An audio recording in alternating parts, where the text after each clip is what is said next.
রাশেদ চৌধুরী দু পা পিছিয়ে গিয়ে নিজেকে সামনে এগিয়ে গেল। রাদীপের মুখোমুখি হয়ে থমথমে গলায় বললেন, রাদীপ তুমি এখানে? রাদীপ জবাবে বলে, আমি। অবাক হচ্ছ? আর অবাকই হওয়ার কথা। রাশেদ চৌধুরী ধীর গলায় বলে ওঠেন, এইসব কি তোমার কাজ? এগুলো আমারই কাজ। রাশেদ চৌধুরী গলার কণ্ঠ খাদে নামিয়ে বললেন, আমি তোমায় বলবো না যে এগুলো কেন করেছ, তবে আমি আজ বলবো আমায় তুমি ক্ষমা করে দাও। আমার নিজের অহংকারের জন্য আজ এগুলো। আমি বুঝতে পেরেছি আমার সেই দিন তোমাকে আর তোমার বাবাকে ওইসব বলা উচিত হয়নি। এই বলে রাশেদ চৌধুরীর পাশ ফিরে রুবেল চৌধুরীর দিকে তাকিয়ে কেঁদে উঠলেন। ছোট ভাইয়ের সামনে গিয়ে হাত জোর করে বলে উঠেন, রুবেল, আমি সেই দিন বড্ড খারাপ কথা বলেছিলাম তোর ছেলেকে, যার জন্য ও চলে যেতে বাধ্য হয়েছিল। আমায় তুই মাফ করে দে ভাই। তুই জানিস না ভাই আমি কি বলেছি। রুবেল চৌধুরী বড় ভাইয়ের হাতে হাত রেখে বললেন, ভাই তুমি কেঁদো না। রাদীপের থেকে শুনেছি আমি সারা জীবন টাকার পেছনে ছুটতে ছুটতে তুমি অন্ধ হয়ে গিয়েছিলে। আজ বুঝতে পারছো সেগুলো হারাতে যাচ্ছিল। রাশেদ চৌধুরী হু হু করে কেঁদে উঠলেন। বুঝতে পেরেছি, আমাকে তুই মাফ করে দিস। এই বলে তিনি রাদীপের কাছে এগিয়ে গিয়ে দাঁড়ান। রাদীপ উঠে দাঁড়ায়। রাশেদ চৌধুরী নিচু হয়ে রাদীপের পায়ে হাত দিতে রাদীপ দু পা পিছিয়ে গিয়ে তাকে জড়িয়ে ধরে বলে, ওঠো, কি করছে এগুলো? তুমি পাগল হয়ে গিয়েছ? পায়ে হাত দিবে? শোনো, রাগী হতে পারে কিন্তু বাবা মা অমানুষ বানায়নি। মাপ চাইতে হবে না। তুমি যে নিজের ভুলটা উপলব্ধি করতে পেরেছো এইটাই অনেক। আমরা এইটাই চেয়েছিলাম যে তুমি নিজের ভুলটা উপলব্ধি করতে পারো। রাশেদ চৌধুরী মাথা নত করে রইলেন। রাদীপ তাকে ছেড়ে দিয়ে বলে, শোনো, অফিস বন্ধ হওয়ার কোনো কারণ নেই। কালকে থেকে অফিস চলবে। তোমার সব বিজনেস পার্টনাররাও আসবে। সাময়িক সময়ের জন্য তাদের কাছ থেকে বিরতি নিতে বলেছিলাম বাবা, আর মিথ্যাও বলতে বলেছিলাম। একই সাথে বাবা পুলিশকেও বাড়িতে যেতে বলেছিলাম।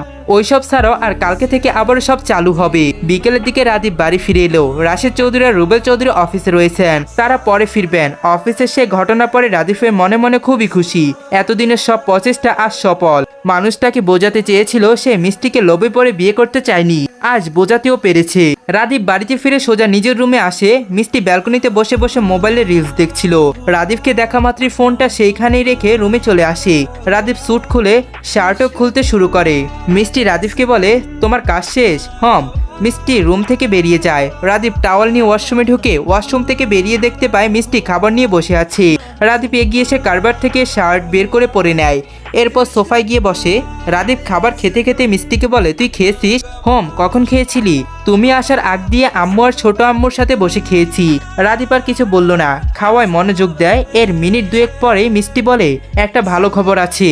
কি? তুমি বাড়িতে এসেছো সেটা আম্মু দাদিজানকে বলেছিল। কালকে দাদিজান আসবে এখানে তোমাকে দেখতে। রাদীপ মিষ্টির দিকে তাকিয়ে বলে, কালকে? রাদীপ গম্ভীর কণ্ঠে বলে, আমাকে বললেই তো আমি গিয়ে দেখা করতে যেতাম। এই শরীরে জার্নি করে আসতে হবে কেন? আর অবশ্যই এখনো স্ট্রং আছে, বিশেষ করে তোর থেকেও স্ট্রং। মিষ্টি তালে তালে বলে, হ্যাঁ। রাদীপ হাসতে থাকে। মিষ্টির মস্তিষ্কে কথাগুলো ভালোভাবে বুঝতেই সাথে সাথে বলে ওঠে, এই কি বললে তুমি?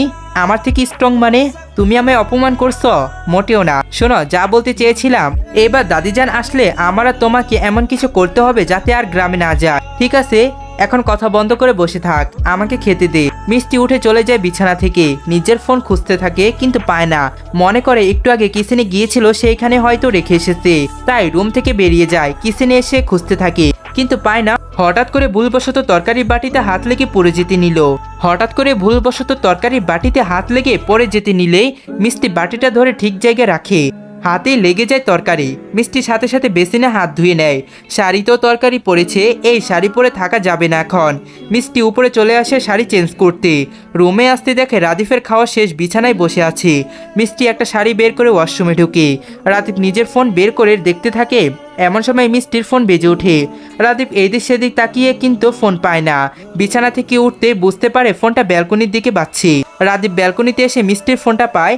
হাতে নিয়ে দেখে তুহিন নামের নাম্বার থেকে কল এসেছে, যা দেখে রাদীপের মেজাজ তুরুঙ্গি উঠে গেল। রাদীপ রুমে এসে মিষ্টিকে বাজ খাই গলায় ডেকে উঠে, এই মিষ্টি, তোর ফোনে কল এসেছে। মিষ্টি শাড়ি পরা হয়নি তখনও। নিজে শাড়ি পরতে একটু সময় লাগে তার। কে কে কল দিয়েছে?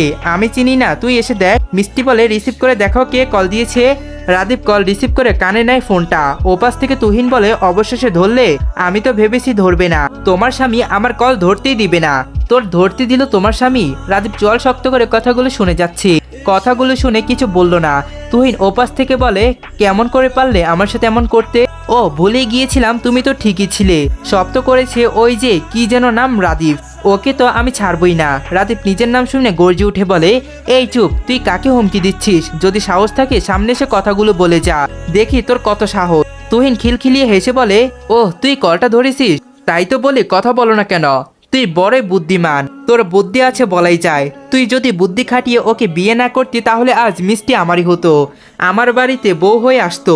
এই শুনে রাদিফের মাথায় রক্ত উঠে যায়। গর্জে উঠে বলে, তুই জানিস মিষ্টি এখন আমার হয়ে গিয়েছে। তুই যদি আর একটা কথা বাড়াস তাহলে আমার থেকে খারাপ আর কেউ হবে না। তোর কথায় আমি একটু ভয় পাইনি। রাদীপ বলে, এই দেখ, তোর সাথে আমি কোনো ঝামেলা করতে চাচ্ছি না, এইভাবে বিরক্ত করিস না, ফোন রাখ। তুহিন বাঁকা হেসে বলে, ভয় পেলি? ও তুই তো ভয় পাবি, সাহস নেই। রাদীপ দাঁতে দাঁত চেপে বলে, কি বলেছিস? বেবি বলেছিস তো? এইখানে ভাবার কি আছে? সেই দিন যদি তোকে চিনতে পারতাম, বিশ্বাস কর একবারে জানি মেরে দিতাম। তুই বড্ড ভুল করেছিস, এখনো সময় আছে, ফোন রাখ। তোর আইডিয়া নেই কি করতে পারি তোর? তোর মরার আগে তোকেও মেরে দিব। ইস, তাই আমি ভয় পাবো ভেবেছিস? আমি ভয় পাই তোকে? তুই আমার ভালোবাসা কেড়ে নিয়েছিস, তোকে এমনি এমনি ছেড়ে দিব না আমি। রাদীপ রেগে গিয়ে বলে, এই ফোন রাখ, তোর সাথে কোনো কথা বলার ইন্টারেস্ট নাই আমার, শুধু শুধু ঝামেলা করতে আসতে চাইছি। তোকে কিছু বলছি না আমি, তাহলে কেন পায়ে পাড়া দিচ্ছিস? নিজের মতো থাক। তুহিন বলে, আমিও তো তোকে কিছু বলিনি, তাহলে তুই আমার বিয়েটা ভেঙে দিলি কেন? রাদীপ আর কোনো কথা বলল না, কল কেটে দেয়। এরপরে ফোনের ওয়ালপেপারে মিষ্টির ছবি বেশি উঠে। রাদীপ কিছুক্ষণ ছবির দিকে তাকিয়ে বড় বড় শ্বাস ফেলে নিজের রাগ নিয়ন্ত্রণে আনার চেষ্টা করে। এরপরে যখন তুহিনের নাম থেকে আবারও কল আসে, ঠিক তখনই চোখ বন্ধ করে ফোনটা ফ্লোরে ছুঁড়ে মারে। ফোনটা সাথে সাথে ভেঙে চূর্ণ বিচ্ছিন্ন হয়ে যায়। এরপরে রুম থেকে বের হয়ে যায়। এর কিছুক্ষণ পরে মিষ্টি ওয়াশরুম থেকে বের হয়। বেরিয়ে রাদীপকে দেখতে না পেয়ে বলে, এইখানে না কথা বললো, কোথায় চলে গেল? মিষ্টি হেঁটে বিছানার কাছে আসতে পায়ে কিছু একটার সাথে ব্যথা পায়। মিষ্টির সাথে সাথে ফ্লোরে তাকিয়ে দেখে তার ফোনটা ভেঙে পড়ে আছে। মিষ্টির সাথে সাথে ভাঙা ফোনটা হাতে নিয়ে উঠে দাঁড়ায়। কি করে হলো এই সব কিছুই মাথায় ঢুকছে না। একটু আগে রাদীপ বলেছিল কল এসেছে, তাহলে রাদীপই কি রাগের মাথায় ফোনটা ভেঙে ফেলেছে? মিষ্টির মনটা খারাপ করে বিছানায় এসে বসে। কালকে দুপুরের দিকে তার ছোট আব্বু তার ফোনটা দিয়েছে, আর এরই মাঝে আবারও ভেঙে ফেলেছে। মিষ্টি ভাঙা ফোনটা হাতে নিয়ে কিছুক্ষণ বসে রইল। এরপরে রেগে গিয়ে সেটা রুমের ডাস্টবিনে ফেলে দিল। কি হবে এই ফোনটা দিয়ে? সন্ধ্যায় রাদীপ এলো রুমে। মিষ্টি মনমরা হয়ে বসেছিল রুমে। রাদীপকে দেখা মাত্রই মিষ্টি বলে উঠে, আচ্ছা তুমি কি আমার ফোনটা ভেঙেছ? রাদীপ গম্ভীর কণ্ঠে জবাব দেয়, হম। কেন, কি হয়েছে? মিষ্টি রেগে গিয়ে বলে, তুমি আমার ফোন ভেঙে এখন আবার বলছো কেন, কি হয়েছে? রাদীপ মিষ্টির কথা শুনেও না শোনার ভান করে বলে, ফোন দিয়ে কি দরকার তো? মিষ্টি সাথে সাথে বলে, মানুষের ফোনের দরকার থাকে না? না, অবশ্যই থাকে। রাদীপ মিষ্টির দিকে এগোতে থাকে। মিষ্টি পিছিয়ে যেতে যেতে বলে উঠে, কথা বলছো না কেন? হ্যাঁ, মানুষের ফোনের দরকার থাকে না? তুমিও তো ফোন রাখো, তাহলে আমারটা ভেঙে ফেললে কেন? রাদীপ মিষ্টির চোয়াল চেপে ধরে বলে, কিসের ফোনের দরকার তোর? তোর স্বামী বিদেশে থাকে নাকি কাজে থাকে যে কল দিবি? তাহলে ফোন দিয়ে কি করবি বল? এই বলে রাদীপ মিষ্টিকে ছেড়ে দিয়ে কাটকাট গলায় বলে ওঠে, কোনো ফোনের দরকার নেই তোর, যখন দরকার হবে তখন আমি নিজেই ফোন কিনে দিব। এর আগেই যেন তোর মুখ দিয়ে ফোনের শব্দটা না বের হয়।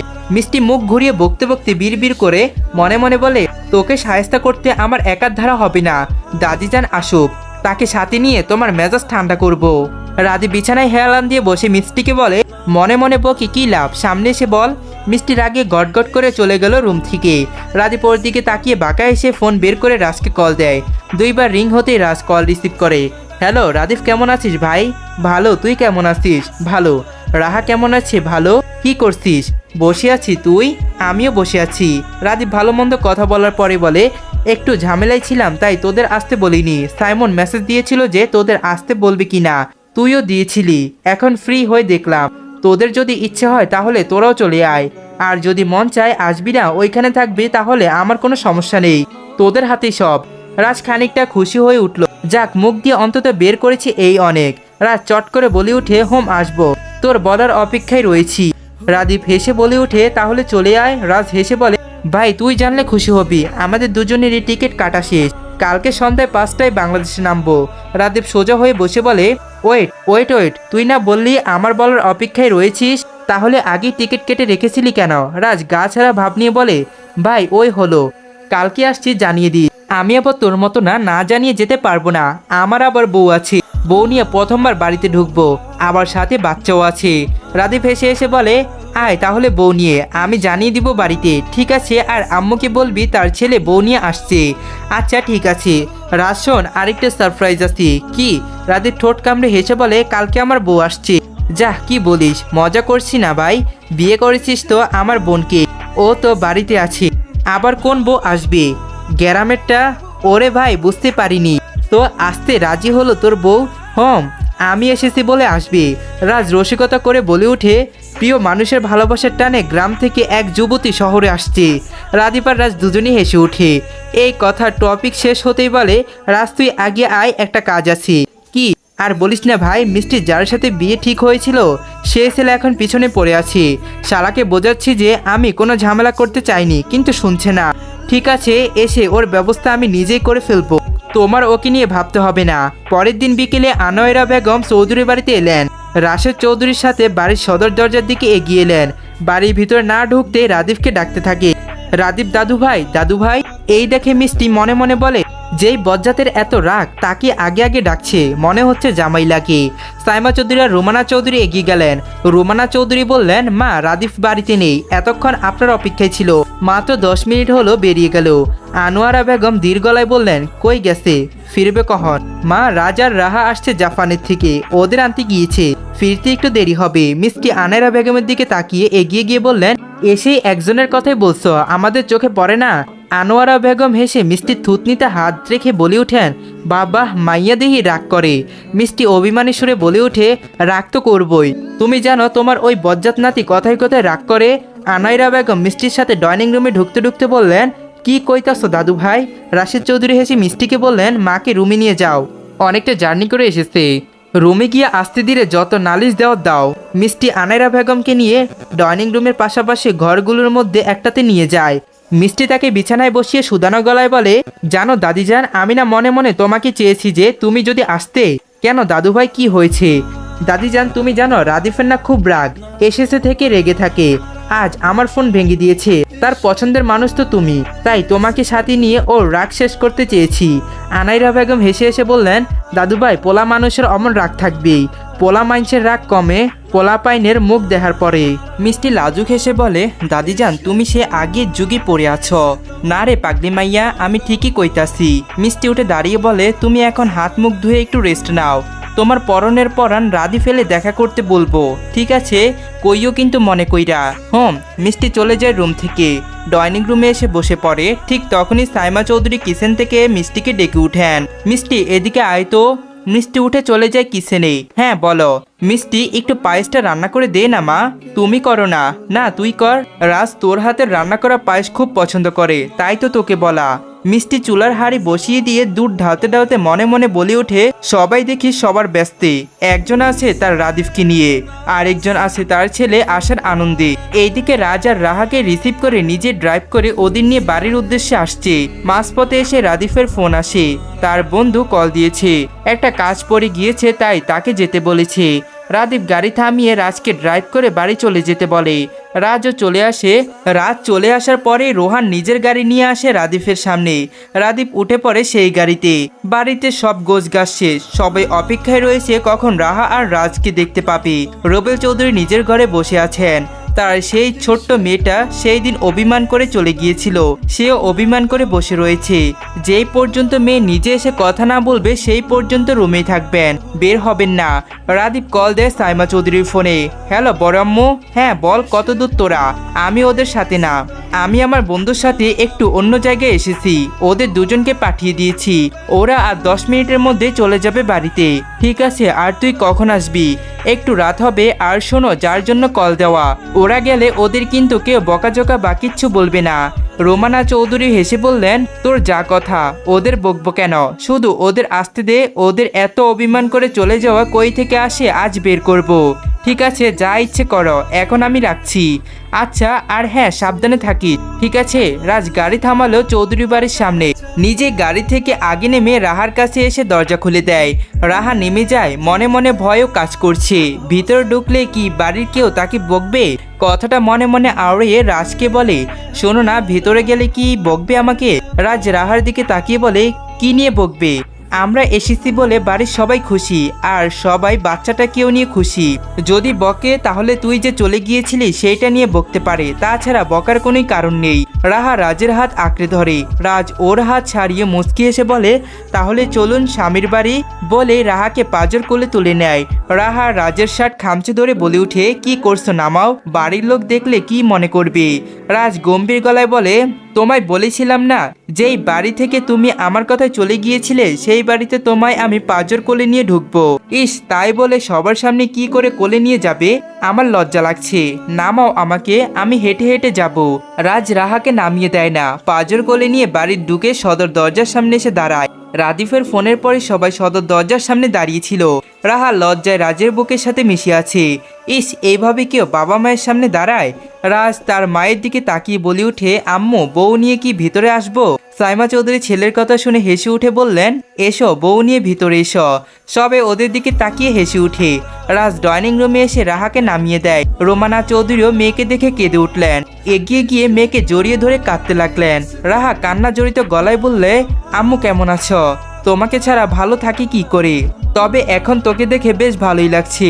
রোমানা চৌধুরী মেয়েকে ছাড়িয়ে মেয়ের মুখখানায় মন ভরে দেখতে লাগলেন। কতদিন দেখিনি। রাহা বলে, আম্মু, বাবা কই? ওপরে। রাহা সাইমা চৌধুরী, মিষ্টি আর আনোয়রা বেগমের সাথে কথা বলে সিঁড়ি বেয়ে ওপরে চলে গেল। বাবার রুমে এসে থামলো। কয়েকটা বড় বড় শ্বাস ছেড়ে ভেতরে ঢুকে দেখে তার বাবা ব্যালকনিতে বসে আকাশের দিকে তাকিয়ে আছে। রাহা সোজা তার বাবার কাছে গিয়ে হাঁটু গেড়ে বসে মাথা রাখলো তার কোলে। রুবেল চৌধুরী মেয়ের চোখের আড়ালে মুচকি হাসলেন, কিন্তু বুঝতে দিলেন না। গম্ভীর কণ্ঠে বললেন, এই বাবাকে আজ মনে পড়লো? রাহা কেঁদে উঠে বলে, বাবা, বিশ্বাস করো, আমার কিচ্ছু করার ছিল না সেই দিন, আমায় তুমি ক্ষমা করে দাও। আমার দিকে তাকাও। রাহা মাথা তুলে তার বাবার দিকে তাকালো। রুবেল চৌধুরী মেয়ের দু গালে হাত ছুঁয়ে চোখের পানি মুছে দিয়ে সুদানো গলায় বলে উঠেন, এই বাবাকে বিশ্বাস করো তো, তাহলে এই বাবাকে সব সমস্যার কথা বলতে পারতে। এইভাবে চলে গিয়ে আর কাউকে না হোক আমাকে খুবই কষ্ট দিয়েছ। প্রতিটা মুহূর্তে আমার যে কেমন করে গিয়েছে তা শুধু আমার আল্লাহ আর আমি জানি। রাহা কাঁদতে কাঁদতে তার বাবাকে জড়িয়ে ধরে বলে, বাবা, তুমি আমার উপর রেগে আছো তাই না? রুবেল চৌধুরী পরম যত্নে মেয়ের মাথায় হাত বুলিয়ে দিয়ে বললেন, তোমার উপরে আগে কখনো রেগে যায়নি, এখনো রেগে নেই। রাত 11টা, সবাই খেয়ে দিয়ে শুয়ে পড়েছে, শুধু মিষ্টি জেগে আছে ওই বজ্জারটার জন্য। এখনো বাড়িতে ফেরার নাম নেই। আল্লাহ জানে ওই ছেলে কি এত কাজ। মিষ্টি সোফায় বসে বিড়বিড় করে কথাগুলো বলছে আর টিভি দেখছে। আরো মিনিট 10 পরে রাদিফ এসে কলিং বেল বাজায়। মিষ্টি উঠে দাঁড়িয়ে দরজার দিকে যেতে যেতে বিড়বিড় করে বলে, বজ্জারটা এসেছে, নিশ্চয়ই এখন এসে রাগ ছাড়া আর কোনো ভালো রূপ দেখাবি না। মিষ্টি দরজা খুলে দিয়ে দাঁড়ায়। রাদীপ স্বাভাবিকভাবে কোনো কথা না বলে ভিতরে ঢুকলো। মিষ্টি দরজা লাগিয়ে দিল। রাদীপ তৎক্ষণাৎ সোফায় গিয়ে বসে। মিষ্টি এগিয়ে আসতে রাদীপ জিজ্ঞাসা করে, খেয়েছিস? না, খাসনি কেন? ভেবেছি তুমি এলে খাবো। খাবার বার। মিষ্টি গায়ে জড়ানো চাদর খুলে রাদীপের পাশে রেখে ডাইনিং টেবিলের কাছে এলো। শাড়ির আঁচল কোমরে গুজলো। সকালে একটা শাড়ি নষ্ট হয়েছিল তরকারি লেগে, তাই এবার আর শাড়ি নষ্ট হোক এমন কিছু করবে না। মিষ্টি পানির জগ নিয়ে কিচেনে ঢুকতে তাতে পানি ভরে নিয়ে এলো। রাতে মিষ্টির দিকে তাকিয়ে ওর কাজ দেখছে। হঠাৎ করে চোখ যায় মিষ্টির পেটের দিকে। কাপড়ের আঁচল গুজে রাখার জন্য পেটটার কিছু অংশ দেখা যাচ্ছে। রাদীপ চোখ সরিয়ে নিয়ে আবারও তাকায়। মিষ্টি যেই খাবার বাড়তে যাবে ঠিক তখনই রাদীপ ওকে ডেকে ওঠে, মিষ্টি শোন। মিষ্টি রাদীপের দিকে তাকিয়ে বলে, বলো, খাবার বাড়িস না? মিষ্টি কপাল কুচকে বলে উঠে, কেন খাবেন না? খাবো। তাহলে না করছেন কেন? দেখো, অনেকক্ষণ ধরে তোমার জন্য অপেক্ষা করছি, তোমার খিদা না পেলেও আমার পেয়েছে। এরকম কথা ঘুরিও না। রাদীপ উঠে দাঁড়িয়ে বাঁকা হেসে বলে উঠে, আরে খিদা আমারও পেয়েছে, তবে আরো খিদে লাগিয়ে তখন খাবো। মানে রুমে চল। না, আমি যাব না, আমি খেয়ে তারপরে যাব। রাদীপ মুখ খানিকটা অদ্ভুত হাসি এনে বলে উঠে, আরে শোন না, একটা সারপ্রাইজ আছে। মিষ্টি বুকে হাত গুজে অন্যদিকে তাকিয়ে বলে, লাগবে না সারপ্রাইজ। রাদীপ রাগ করলো না, বরং ঠান্ডা গলায় বলে উঠে, জেদ করিস না, সত্যি সত্যি সারপ্রাইজ আছে, চল না। মিষ্টি আর না করলো না। রাদীপের দিকে তাকিয়ে বলে উঠে, ঠিক আছে চল, তুই আগে যা, আমি পিছনে আসছি। তাড়াতাড়ি যাবে? ঠিক আছে যা। মিষ্টি উপরে চলে আসে। রাদীপের রুমে ঢুকে 2 কদম এগোতেই রাদীপের রুমে ঢুকে ঠাস করে দরজা লাগিয়ে দেয়। মিষ্টি মনে করে হয়তো সারপ্রাইজ দিবে, তাই দরজা বন্ধ করে দিল। মিষ্টি বিছানায় বসলো। রাদীপ নিজের ব্লেজার খুলে মিষ্টির পাশে রাখলো। টি শার্টটা খুলে ফেললো। মিষ্টি ওর দিকে তাকিয়ে বলে ওঠে, তুমি কি এখন শাওয়ার নিতে জামা কাপড় খুঁজছ? রাদীপ বাঁকা হেসে বলে, ঠিক বলছিস, তবে আমি একা না, তুইও সাথে যাবি। কি? রাদীপ রুমের লাইট নিভিয়ে দিয়ে ডিম লাইটটা জ্বালিয়ে মিষ্টির দিকে এগিয়ে আসে। মিষ্টি ঘাবড়ে গিয়ে বলে, তুমি কি ঘুমিয়ে পড়ার চিন্তা ভাবনা করছো? রাদীপ সোজা গলায় বলে, না না, বাসর করার চিন্তা ভাবনা করছি। রাদীপ মিষ্টির দিকে এগিয়ে আসতেই মিষ্টি বিছানায় পা তুলে পেছোতে থাকে আর আমতা আমতা করে বলে, কি বলছো সর? রাত 2টার কাছাকাছি। মিষ্টি বিছানার কম্পিউটার মোড়ো দিয়ে বসে আছে। রাদীপ ওয়াশরুম থেকে বের হয়, এরপর জামা কাপড় পরতে থাকে আর মিষ্টির দিকে তাকিয়ে বাঁকা হেসে বলে, রাতে গোসল করা অনুভূতি কেমন রে? মিষ্টি বিড়বিড় করে বকতে থাকে, শয়তান, বজ্জাত বলে সারপ্রাইজ দিব। আর কি করলো? গোসল করার সারপ্রাইজ দিল, বজ্জাতের হাড্ডি। রাদীপ মিষ্টির কাছে এসে বলে, এই কি বলছিস, খিদে পেয়েছে, খাবার নিয়ে আয়। মিষ্টি বলে, আমি একা যাব না নিচে, কেউ এই অবস্থায় দেখতে পেলে কি মনে করবে? কিচ্ছু মনে করবে না, নতুন নতুন বিয়ে হলে এমন হয়। আর আমি কি চুরি করে তোর সাথে কিছু করেছি? সব অধিকার নিয়ে করেছি। যা, এখন আমি যাব না, আমার সাথে চলো। রাদীপ কোনো উপায় না পেয়ে বলে, চল, তোর সাথেই যাব। মিষ্টি উঠে দাঁড়িয়ে চুলগুলো বেঁধে নেয়। এই দেখে রাদীপ বলে, ভেজা চুল বাঁধছিস কেন? বললাম না, নতুন নতুন বিয়ের পরে এগুলো স্বাভাবিক চোখে দেখবে সবাই। আর এই এত রাতেই তোর ভেজা চুল দেখতে কেউ জেগে থাকবে না। যদি কেউ উঠে আসে তখন ইস, লজ্জা পেয়ে যাব।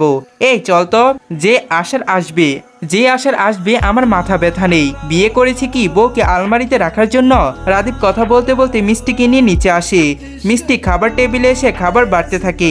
রাদীপ বসে পড়ে, মিষ্টিও বসে পড়ে। দুজনে মুখোমুখি বসে খাচ্ছে। এমন সময় ভিতর থেকে ধীর পায়ে এগিয়ে আসে আনাইরা বেগম। তিনি কোনো শব্দ না করে চুপি চাপি এসে রাদীপের পেছনে দাঁড়ান। মিষ্টি ওনার দিকে তাকায়, সাথে সাথে মাথা ঘোমটা টেনে গলা পর্যন্ত আনে। রাদীপ আর চোখে মিষ্টির দিকে তাকায়। রাদীপ মনে হয় এখনো বুঝতে পারিনি ওর পিছনে কেউ আছে। রাদীপ খাবার খেতে খেতে বলে ওঠে, দাদিজান, তুমি ঘুমাওনি? আনাইরা বেগম হেসে রাদীপের পাশে এসে দাঁড়িয়ে বললেন, দাদুভাই, তুমি বুঝলা কেমনে যে আমি তোমার পেছনে দাঁড়িয়ে আছি? তোমার সাথে আলাদার আত্মার সম্পর্ক আছে, তাই বুঝতে পেরেছি।